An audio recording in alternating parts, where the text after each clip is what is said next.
Hello and welcome to the Global Church Project. I'm Graham Hill. Mandy Marshall is co-founder and co-director of Restored, an international Christian alliance working to transform relationships and end violence against women. Until June 2012, Mandy was Tear Fund's Program Development Advisor for Gender. She's travelled extensively over the last 20 years, running courses about gender and gender-based violence in Africa, Latin America, Central Asia, Russia and further afield. In 2011, she won the Deloitte Women Who Rock Award for her work on gender equality and ending gender-based violence. Mandy Marshall has travelled and lived across the world. She's worked in India and published internationally. She writes on gender, justice, women and the church. She's passionate about seeing the church rise up to take a stand, to end violence against women, and to be a positive example to the world on healthy and restored relationships. Mandy Marshall, welcome to Being Missional. Thank you. It's great to be here. You're involved with Restored, which addresses issues around violence against women. Can you tell us something about what Restored does and how the ministry began? Yeah, sure. So Restored is an international Christian alliance to transform relationships and end violence against women. And really we exist to answer two questions of where is the church and where are the men when it comes to ending violence against women. With 1 in 3 women globally suffering violence in our lifetime, it's a huge issue. And really what we want to do is to break the silence, shame and stigma in the churches around this issue and get the churches to be able to respond effectively and appropriately where they see abuse.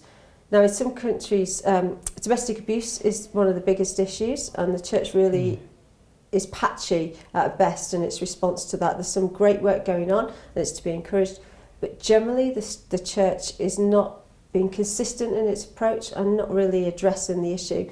And at Restored, we want to encourage the church to be able to respond. We set up about 5 years ago now in 2010. And that was after 2 years of praying, which as an activist is a long time when you want to do stuff. And Restored has 2 co-directors, so I'm one of them, and Peter Grant is the other. So we model men and women working together to end violence against women, which is a key principle for Restored. We see this is not a women's issue, it's a human issue, and we want men and women to stand together. And we follow that through on our board of directors, our trustees. We try to have an equal balance of men and women, international representation, 225s to get the youth voice, as a survivor of violence. And generally we exist on that. But for me, I used to work at another development organisation as their advisor on gender issues, and I was travelling and training internationally on that and doing a piece of research that was later published in Zimbabwe. And after I conducted the interview, this woman took me into her home and into her hut.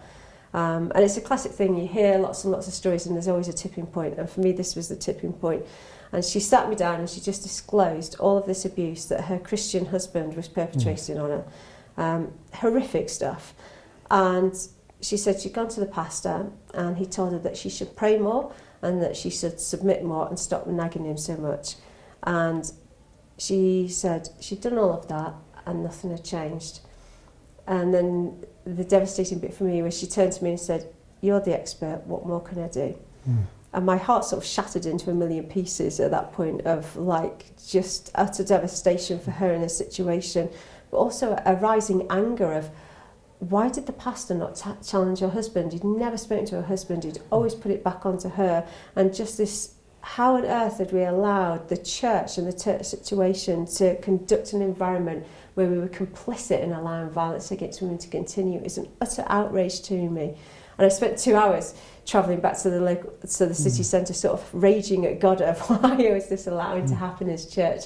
And God saying, well, what are you going to do about it? You know, time to step up. So that's really what we did. And for Peter, it was at the UNAIDS conference in Mexico where he heard a story of a woman who had been hitchhiking to South Africa and got raped on the way, got raped at a safe house, contracted HIV/AIDS and was now an HIV/AIDS activist. And he said the Holy Spirit touched him in that room of like, how on earth as men had we allowed this horrificness to go on unchallenged? We'd allowed it to happen. And he came straight out of that room and targeted me and said we needed to do something about it. So I was already there. It was like, yes, let's do something. So that's where we researched for a couple of years, wanted to see who was doing what where and in what locations, because we didn't want to duplicate it. But like as I said, found pockets of good practice, but we wanted to see an overarching approach where we shared resources with churches and for churches, and then filled the gaps where there was none. Yeah. Is violence against women a global issue, or is it especially intense in certain cultures? It's a global issue. Violence against women is no respecter of age, ethnicity, culture, context. Wealth is no protector of violence. Like I said, 1 in 3 globally, women will suffer violence. 1 in 4 in the UK. 2 women a week are killed in the UK by their partner or former partner. In Russia, that's 1 woman an hour. What will differ is how that violence is seen in different areas. So in India, there'll be female feticide, female femicide, dowry killings. There'll be widow inheritance in other countries. But domestic violence is common in all countries, in all cultures, and that's where it intimately happens in the home environment. So it's a global issue and it's present in all cultures. It doesn't respect wealth or race or whatever it might be. Is there as much domestic violence in Christian relationships as there is outside of Christian relationships? Yeah, it's a good question. At the moment, the research on that is patchy. It's something at Restored that we've been wanting to do for quite some time. The research that we do have is some that we've been conducting with Paz y Esperanza in Peru, in family violence in 4 countries across Latin America. And also some research by the Methodist Church in the UK. So if I go with the Methodist Church in the UK in 2002, when they did the survey, 17% of women who responded had suffered violence. So we definitely know that it's in our churches too. More recently, the Evangelical Alliance did one question in the How's the Family report, and a generic report about the family. And one question was, how you suffered physical violence, so one type of violence only. And for men, had they ever perpetrated that violence, 10% of women responded that they had suffered physical violence, and 7% of men admitted that they had perpetrated physical violence. Now, if you take that in its largest scale, of when you include verbal abuse, emotional abuse, financial abuse, spiritual abuse, psychological abuse, harassment, you're thinking actually this is maybe even mirror society, or it may even be larger than society. But it's definitely in our churches, and there is evidence there. And just from Restore's perspective, when we've been at events, Christian events in the UK and actually internationally, because we're breaking the silence around this issue about abuse, we will always get disclosures from women. I've had them here.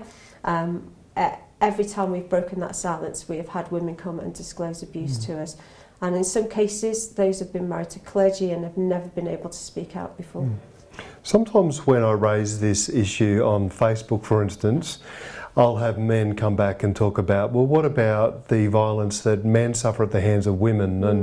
And you know, sometimes it's not physical violence, it's other forms of violence. So I get that kind of pushback. Do you experience that, and how do you engage with that kind of question? Yeah, I mean, that we do get that pushback, and men are abused too, absolutely. And all violence in relationships is wrong and must stop, and that's our key point. All violence is wrong. We're focusing on the larger issue. So if again I come back to my context in the UK, 1 in 4 women will be abused, 1 in 6 men will be abused. After 4 times of being abused, men will generally leave the relationship. And also that 1 in 6 includes male-to-male relationships. So when you take that out, 89% of the violence is male violence towards women. The other 11% is a mixture of male-to-male, female-to-female, and then female to male. So it's a small percentage of female to male. And what we find is that men will sometimes do it as a defensive response, actually not wanting to take responsibility for their power and control over women. And that's what abuse is. At the heart of abuse, it is the abuse of power and control over another person. And we live in a very patriarchal society where men generally have more power than women. So any challenge to that power can be seen as a threat. What kind of attitudes and behaviours in the life of the church perpetuate or accentuate this problem? I think churches have to be careful of the sort of toxic combination of theology that can exist. As I was saying about the woman in Zimbabwe, you know, if you pray more, you submit more, if you forgive him and maybe you suffer for the cause, can create a really toxic environment where a woman stays and actually is unsafe in that environment. And sometimes the church unconsciously, I believe, places the institution of marriage above life itself. We're actually saying, no, you need to stick together and work at it. Actually, that returning a woman to an unsafe place where she may be at further risk of abuse and harm can actually lead, in the end result, to her losing her life. And there's an element of disbelief of, oh, never, he's such a nice bloke, he's such a nice guy. And that is the front that we have to get over in the church is, of course, people who perpetrate abuse are nice guys on the outside and externally, because that's one of the what they want other people to believe and accept. But what goes on behind closed doors may be a completely different matter, and we need to get over the facade and see authentic lives and authentic living to actually see the reality of what is going on behind four walls. Are there different typologies of abusers? So, you know, could you categorise, there's this kind of abuser, there's that kind of abuser. They're all perpetuating violence against women, but their mode of operation or the way they present themselves is slightly different? Well, the type of violence that they perpetrate might express itself differently, but at the heart of it is about power and control. If I don't, how can I gain power and control over an individual to get them to do what I want them to do? It's inherently selfish. I want my sense of entitlement fulfilled, my needs met. It's all about me. How can I do that? And if one aspect of abuse is not working, often you find that perpetrators of abuse use different tactics to regain power and control. So if they lose power in one area, they'll pick it up in another and bring it back in. So it can express itself differently, but the heart of it is still the same. What do you think are some ways in which the church can respond positively and take actions that not only help deal with this issue inside the life of the church, but also have a positive impact beyond the walls of the church? Oh yeah, there's loads that the church can do.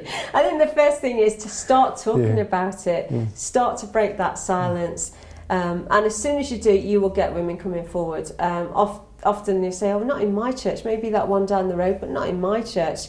And it's like, no, probably it is in your church. And the only reason you haven't heard about it is because you've never created a space for women to feel safe enough to actually disclose the abuse and be believed. And it's really important when women disclose the abuse that they're believed, because they're often abused many times before they will come forward and seek help, because they've been told by the perpetrator, nobody will believe you, I'm such a nice guy. So breaking that silence, being trained, raising awareness, actually breaking their own myths around abuse, because we all live in a society, we all imbibe myths all of the time.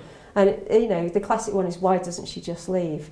Which, you know, is common. And in 5 words, we've deflected the responsibility and reduced the violence. You know, why doesn't she, as if it's her fault, just as if it's easy to leave? Actually, the question we should be asking is, why doesn't he stop? But how often have we heard that worse? And of course, the reasons a woman doesn't leave of merit varies and complex. You know, there's children involved, she still loves him, there's still hope that it might be restored, all of those things.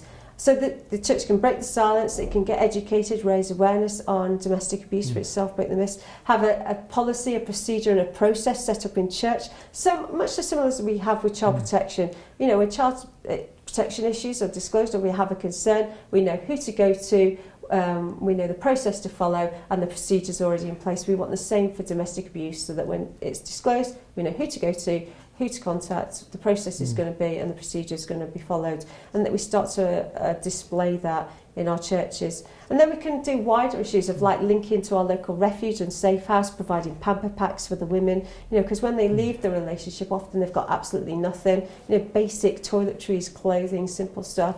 And also, one church I know of in the UK links in with their local refuge, so that when the woman leaves the refuge and finds a home, that the church go in and do the basic stuff of like decorating and fixing drawers and, you know, moving furniture in, so that that starting a new home is not so isolated, and that they're restoring into a sense of community where they might actually find a new life rather than being isolated and alone and fearful. It's actually a part of bringing a woman back into a healthy, boundaried family environment.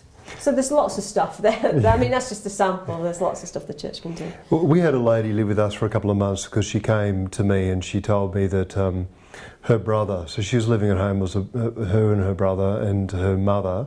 Her brother was abusing her, and nobody believed her. No one would take any action. So my experience in this was then I sought places for her to go and discovered that there wasn't anywhere for her to go. Now, I don't know whether Australia is unusual here, but when I started contacting refugees and things, there was just nowhere. Yeah.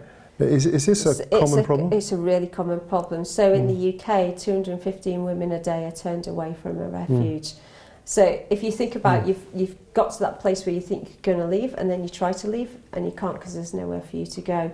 And then the danger of then having to go back into that situation where you're unsafe, and the danger that places of women. So yeah, it's a common problem that there's not enough spaces and budgets are being cut. Particularly, even in the UK, the budgets are being slashed, so places are under pressure to actually provide that, and provision of services are being reduced, and it's a big issue globally, and that's in the UK and in Australia, where technically we're a rich economy. What happens in places like DRC? The church may be the only place and a safe place for a woman to go, where they're having to provide that place because there are no safe houses, there are no refuge, there isn't that infrastructure to go to, and that's where the church can really step up and get involved. If somebody comes to me and discloses that they're being abused in this way, what is the ideal process that I should follow? And is it different if I'm a pastor compared to another parishioner? In some senses, no. I think the issue is whether you're a man or a woman and who's being disclosed to. So I think the first thing you do is believe the woman, because you're the first person that she's trusted, and she may have been abused so many times before she's believed. So listen and believe. And if you do nothing else, those two things are really important, that she feels believed. I think after that, it's about offering her choices, of walking her through the choices that she has and empowering her to make those decisions. Don't make those decisions for her. It's actually about offering her choices and walking alongside her with those choices and decisions. And I think the key thing is how can she keep herself safe, both now and her children, if she has children, and also in the future, making a safety plan. Restored's got a copy of it on her website, both when she's in the home, if she's still in that situation, if she wants to leave the home, and afterwards if she has left the home, and how to do that. But I think referring them to the professional services and encouraging women to get the professional help and the support that they need, because the church isn't in a place to provide those professional services and to walk alongside a woman all the way through the process. So it's actually referring to those professional services and getting that help as soon as possible. The thing with a woman disclosing to a man is that she will already be placing you in a position of power over yourself. So as a man, it's really important to be boundaried and be clearly boundaried about what offer of help you can be, because it could be easily seduced into the hero, rescuing hero idea, and actually trying to encourage her to talk to a woman and then referring her to the help, but being clear on those boundaries. Well, how do you think that the church's response to these sorts of issues impacts its mission in the world or its witness to Christ? I think the current response, trying to be polite about it, could do better. There's certainly room for improvement. Could do better. Could do better, yeah. I think when I first started to speak out on this issue, so I'll give you an example. When I was at the United Nations in 2005, I was at the Commission on the Status of Women, and I was one of the very few Christian women at that event, which says something in itself as why are Christians not speaking up for the rights of women. And in that environment, they were talking about domestic abuse and violence against women, and I was putting across a faith perspective, saying, please include the church, please include the faith in response. And I was lambasted. I mean, they really laid it on me as a focal point of your representation of faith. Pointed fingers, shouted at, faith is responsible for women. We've seen so many women coming out of the church who've been abused, and their pastors have told them to stay, and it's, she's ended up half dead, and I got lambasted.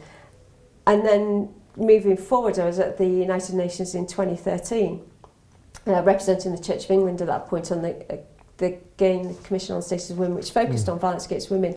And the agreed conclusions, we actually got religious institutions included in the response, so that it says that actually we need to ensure that faith leaders are included in the response to violence against women.